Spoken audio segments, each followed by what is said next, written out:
When working to get a 1/4 inch seam allowance for piecing quilt blocks together, the red line right here that says 1/4 inch on the bobbin window will be what you want to follow. Now, when you follow it, that means that you want to put the fabric so you can see the line. Of course, I always take some time to sew a seam and then measure it and see if you're actually getting the exact 1/4 inch seam that you're working with or wanting to get. I prefer a little bit of a scant 1/4 inch, so I have been known to move my needle position slightly to the right and adjust just a hair, so when I have to press this fabric open, there's room for the fabric to flip over on itself, change directions, and then my fabric measures out to the size of block I'm supposed to have.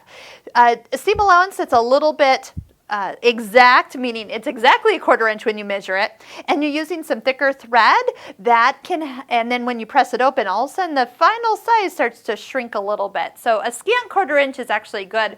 Another thing to work with is maybe a 1/4 inch foot with a guide. Again, find what works for you. Maybe this line is perfect for you. Maybe having an actual guide to protect your fabric from veering past the line would be a better sort. Or maybe just finding if you can move your needle position just a little bit more.